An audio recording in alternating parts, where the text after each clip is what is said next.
Well, it's just turned 4:45. I've been up for about 40 minutes because it's too cold. Too cold and wet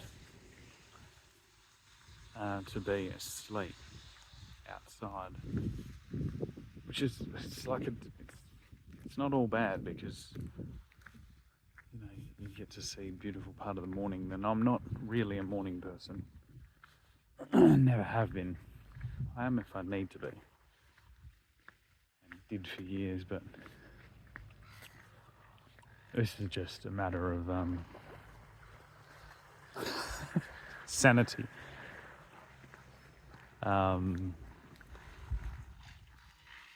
Yeah, I've got 3 jackets on, 3 pairs of pants, big socks, but it's just drizzling and cold. And it makes me wonder, and I'm gonna fucking rattle on, because this is the state of emergency. The state of emergency we have beautiful buildings in every city that were built by convicts.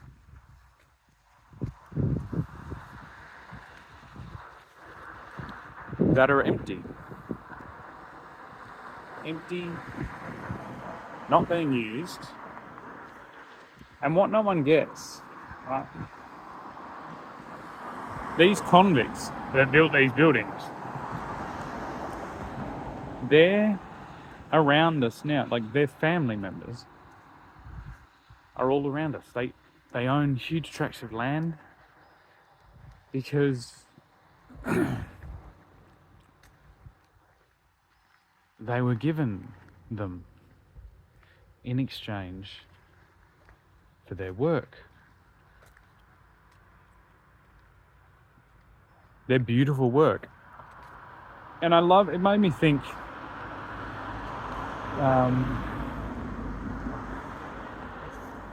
yesterday, I spoke to those girls that were protesting about things being sold by the government, privatised. And I said, well, who built them? And then she went, I don't know, well, they're old, so probably convicts. And it's like,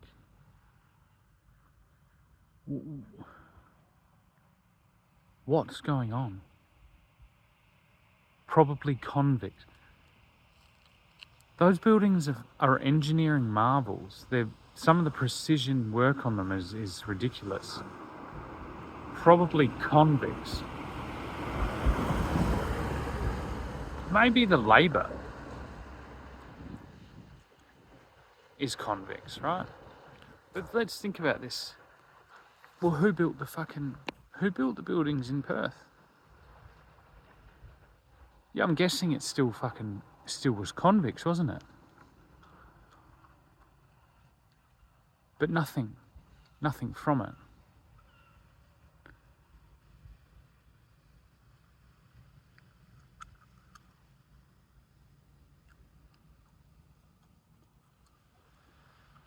Do you know what I mean? We've created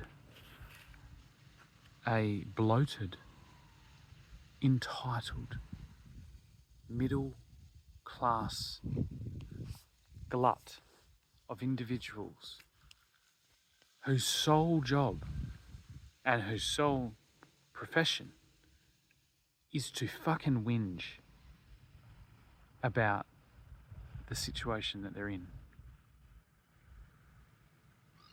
and have no skills or anything or experience or desire to make any improvements. And like literally, as I walk around, whether it's at 4 o'clock in the morning or whether it's at 4 o'clock in the afternoon, as normal, all I see is places where things could be. And the only structures I see, usually, that are any good are 40, 50, 60, 70, 80, 90, 100, 110, 120, 130, 140 years old. And a hell of a lot of them are empty. A hell of a lot of them are not being used.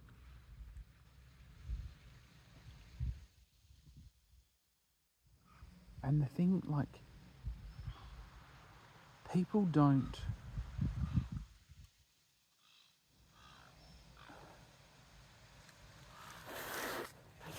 work for money. I've never really worked.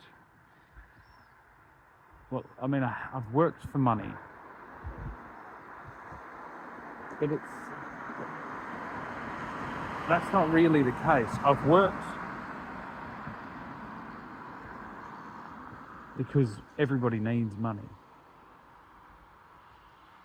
And then I've done work that was going to better me. It was going to make me a better person. It was going to make me a more skilled person, a more prepared person, a more experienced person in kind of aligned fields to what I'd like to do.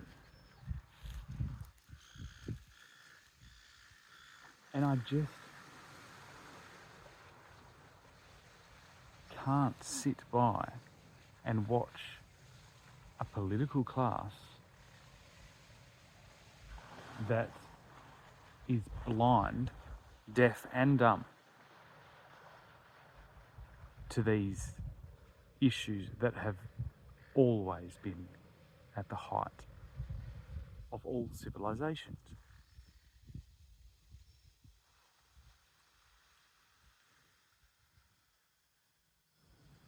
There's a story here that no one knows about. A timeline that no one is aware of.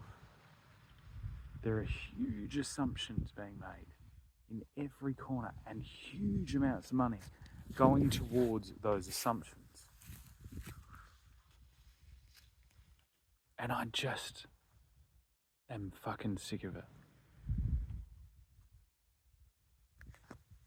The only things I've seen being built in the last 10 years are fast food fucking chains and dodgy little fucking apartment complexes where everyone can sit and order their fast food and watch fucking Netflix.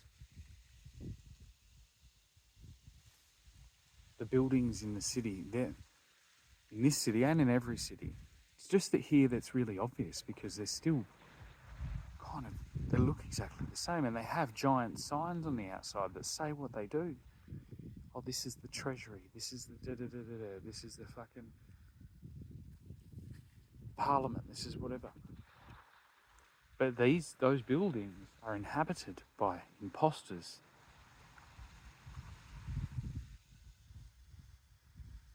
People that haven't stood up for the actual foundation, for the actual structures that they're working within, because they don't understand them.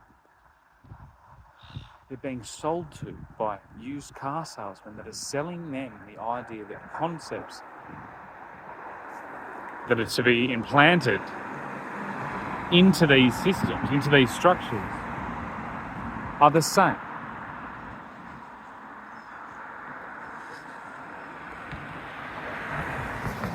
And the largest one of those implantations, by far, is public health.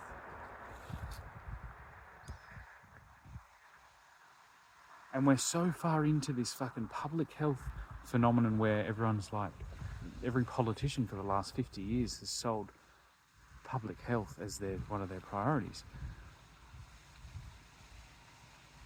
Break down those words, public health. There's a lot going on there. That doesn't just mean a fucking system of doctors and nurses. It doesn't mean that at all. And if you go back to when those buildings were built, doctors and nurses, there was a doctor if you were sick, there was a doctor. Everyone had access to a doctor. and he would wander around with a little bag, and there's not much he could do, and not much has changed. There's still not much they can do, despite telling you constantly that they can do fucking everything. And then the only other time there was doctors and nurses was when there was a war. Because people all of a sudden were having huge, internal fucking lead content in their body and internal shrapnel content, and their arms just went flying as a fucking cannonball the size of my head ripped through their fucking sternum and took half of their body with them.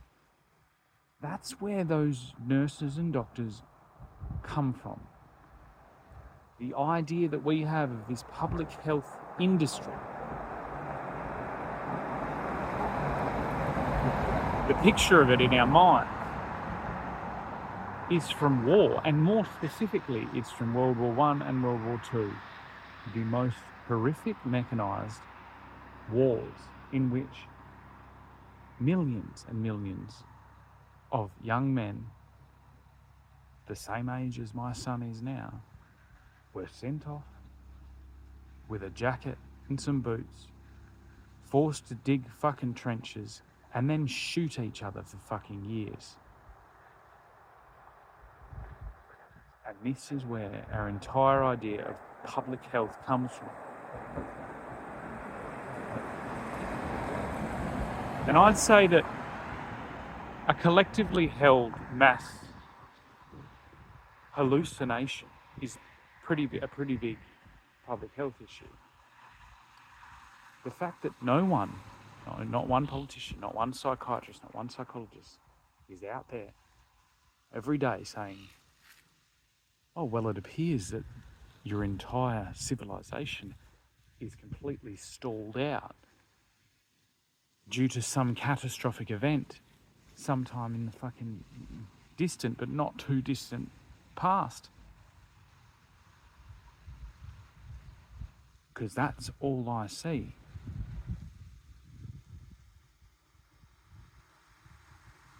The people who were going to continue on the work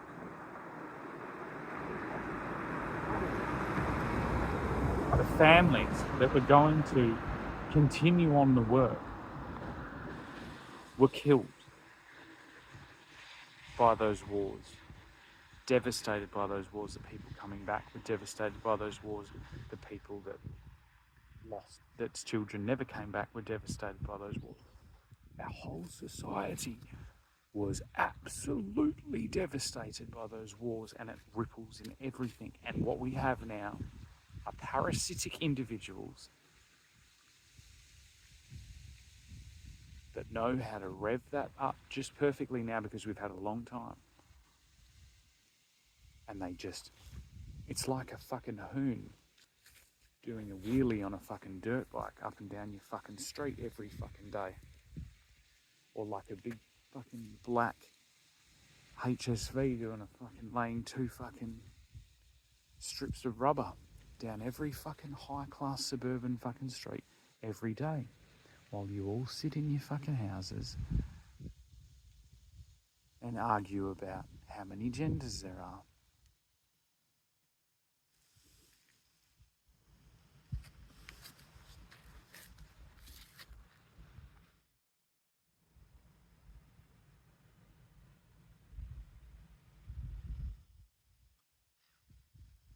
This location here is a strategical location on the river to do with the wind and the tides and security and all these things.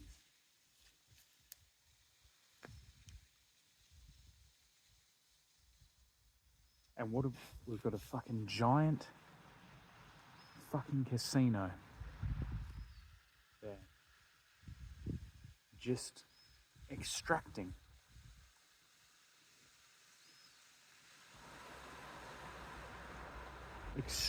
the life, what's left out of whoever happens to fall into the fucking trap. You know those, like, it's no fucking, you know those things that hang on the fucking patio with the blue light? The light's off now, they must turn it off to save power because they're green, despite running 6,000 fucking flashing screens and everything while they extract a fucking pensions that are paid by the government.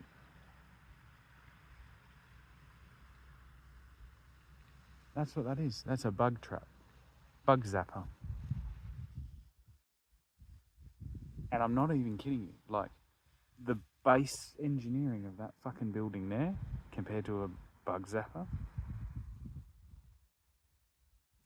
it's there's no difference. And hospitals that are lit up the same, there's no difference there either.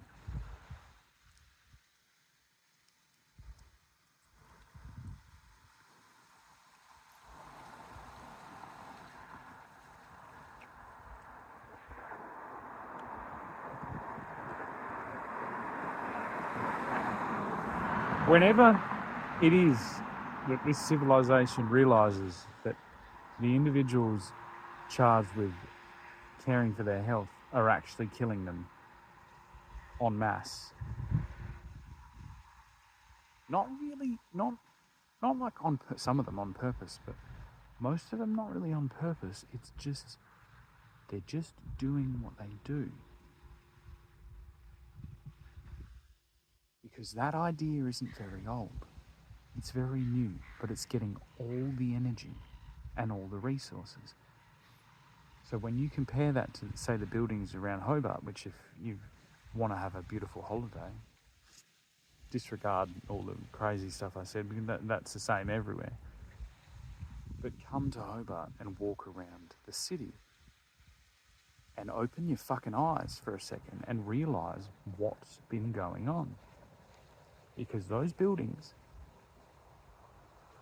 some of the stonework on them is absolutely flawless and beautiful.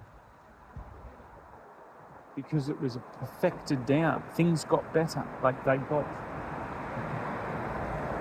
amazingly good at it. And because I have experience in this, I can tell why. Because the sandstone here, wherever it is flawless. It's beautiful, wherever that sandstone came from. And so you can see, or I can see, the kind of the different signature of the different masons that rocked up here. No pun intended. And put their individual flair on the buildings or on the structures, on the walls that they build.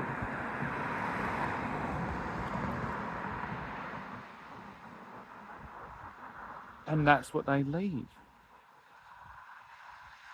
That has all been replaced by psychopaths with stethoscopes and with scalpels and with vaccines and with pharmaceutical companies. And the structure that we're left with, thanks to those individuals, can only be described as hell. With one caveat, it's hell with really good screens. Really good movie screens. Which, if you think about it, is exactly what fucking they'd need. So how are we going to get everyone to go to hell? Well, how about we just make a movie about it constantly and we just tell them that they're not in hell, but on the screens, so that they don't notice. Nah, there's no way that millions of people won't notice that they're fucking going into hell.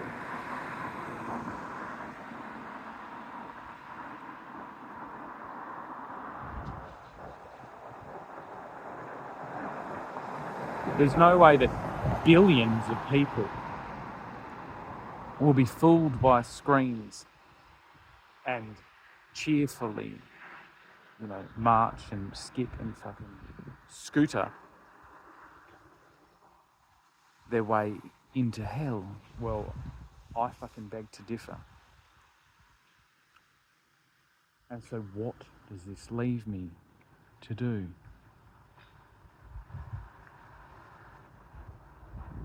Well, I think I want to take it back. I really think I want to take it back.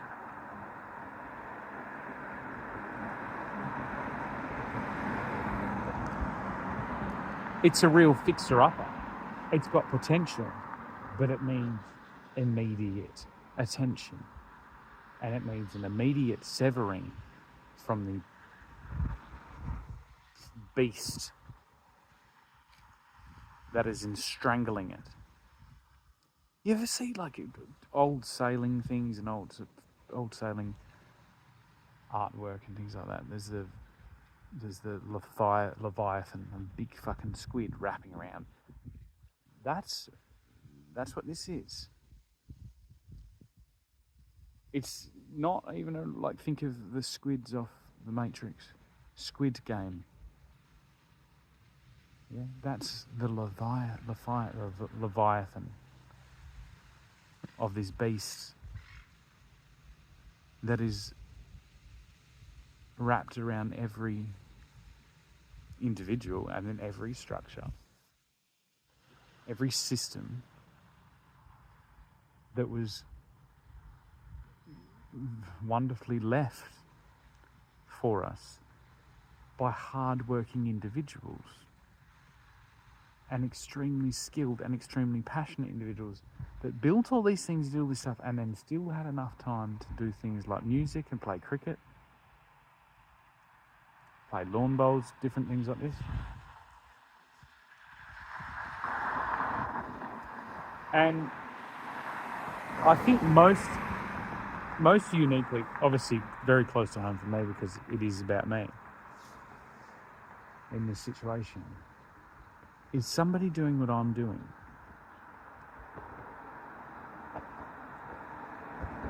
There is no way in any fucking time period that they would be sent to jail for trying to approach these systemic flaws, these catastrophic side effects and symptoms of a dead culture, and forced to flee the state and leave their children and sleep outside. Because if those buildings were going up in the city and I was fairly neat and had precision stuff and I could, square off a block fairly well, I'd be welcomed in there. And I'd get to work.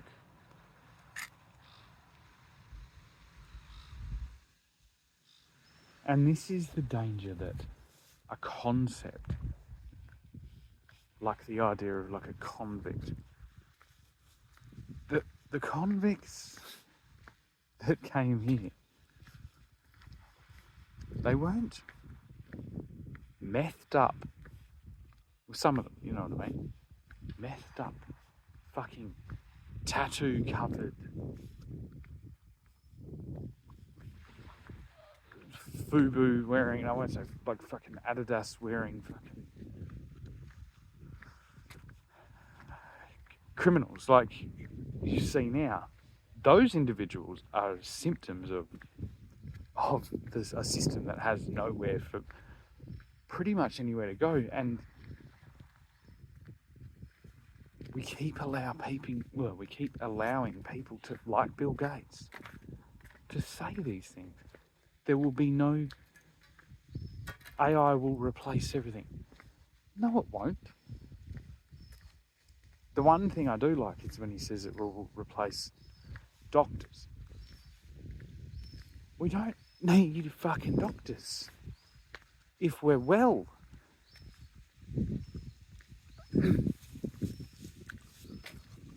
And this is the little things like this. We've lost the ability to be able to fucking talk about them. And I don't know whether it's because, I don't know, the university system has overcomplicated everything. I'm not. But think about that. What's it doing to us to be constantly told that we need more hospitals? Why do we need, think about the only time in my head, and I've studied a lot of history, like I've done a lot of kind of stabilizing to stabilize my opinions before I open my fucking gob. But that's the only, if I was a fucking military general or a captain, and it was like I was demanding more hospitals, which is kind of what these politicians are stepping into. They're assuming this military position while being the actual enemy in my determination. Most of them. They'll be like, we need more hospitals. The demand is for hospitals. But we're not supposed to be in a war.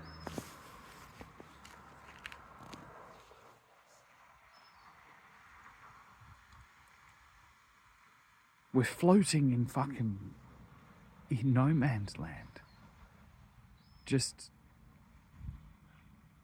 being hijacked by digital criminals. Not the scammers like the ones who built that app of that young deaf man, but far more influential, far more public, far more wealthy scammers that are selling us the idea that these phones, that this digital framework is a good trade. Like, is a good swap for beautiful buildings, beautiful professions, beautiful systems and structures that we had. And I just wholeheartedly disagree. From my experience of a very small business, it's like dealing with the aftermath of this digital fucking tsunami. Even just trying to get a simple payment so I can get a roof over my head. Everything I touch is a nightmare to do the simplest things. And the only things efficiently doing the job, so I went to Centrelink to get money so I could get some food and, continue, have a fucking thing and get all this sorted. They've shipped me off to a homeless shelter to get food.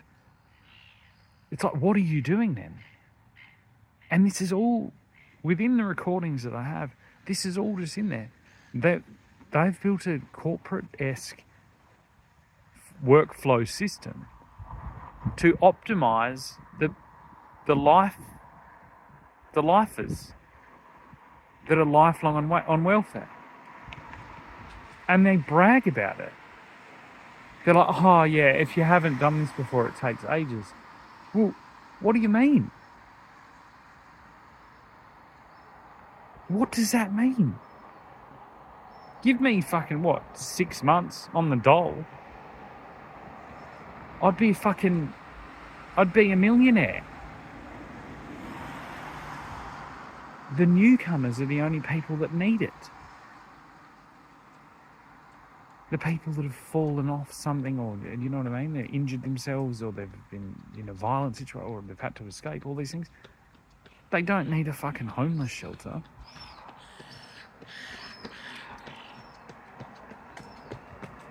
It's supposed to be a lifeline to touch and go people back into the fucking world. It's not a lifelong strategy.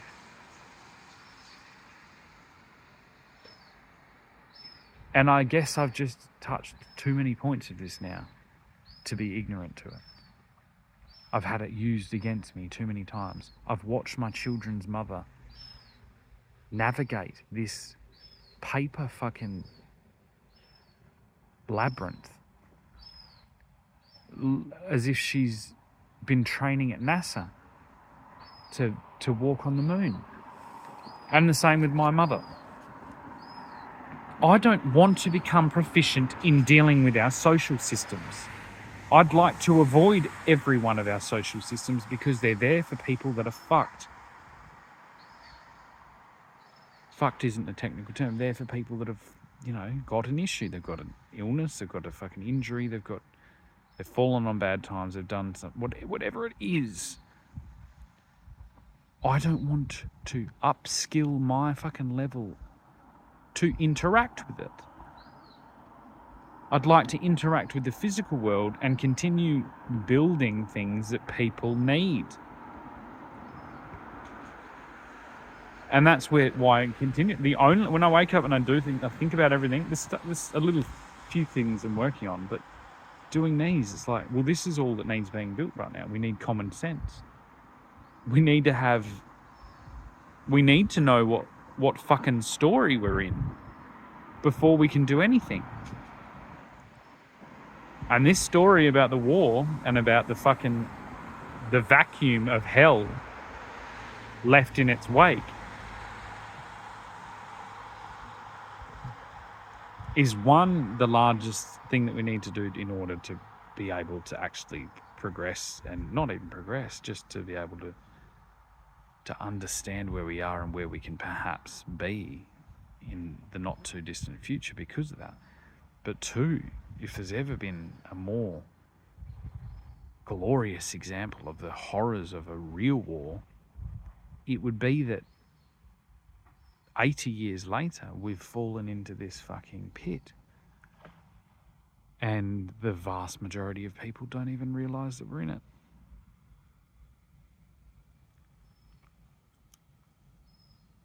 And that shows the devastation that multi-generational fucking trauma will cause to a society. And the reason I get very critical yesterday of the Chinese is because the Chinese didn't have much to do with those last two wars.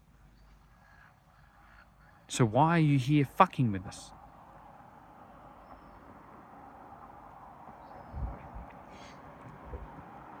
And I understand we probably deserve a little bit because we fucked with you. But do we want to continue that on? Because the societies and the systems we had before these wars were pretty high-level organisations. And I can see by the structures that they left. And they fell into disrepair after this. The systems we have now are digital fucking spectres that will vanish and change, and no one has any idea what's going on or what anything is. They're just proficient in their own system. And their system isn't going to prepare them for anything else. Especially if that system goes down, which it is inevitably going to do if there's any actual conflict. So we've built ourselves inside a bomb. A digital bomb that is just around us everywhere. It doesn't have a gold watch on it. It doesn't have a guy, an ex-police officer kind of telling someone on a bus they've got to go fast. It's just everywhere. It's plugged into everything.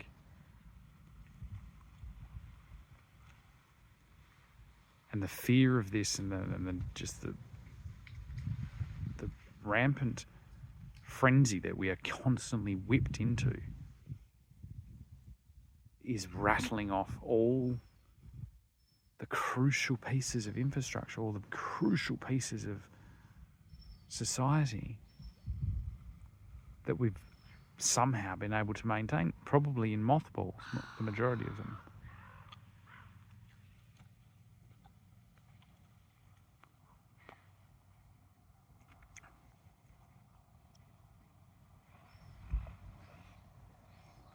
The fact that A medical industry, a pharmaceutical industry has been plugged into a society that was built on the foundations of tea and coffee and sugar and wheat and wool and steel and these things. If it doesn't take much to just dive into that and say, well, that's going to create a global health crisis. If that's the market, look what we did to timber on our hunger for timber. We cut down every tree. So if we replace timber and trees with humans that are sick, then we're going to create tons of humans that are sick in order to heal them. And we're going to strip mine the fucking world until every person is either dead or cured or permanently being cured by the axe.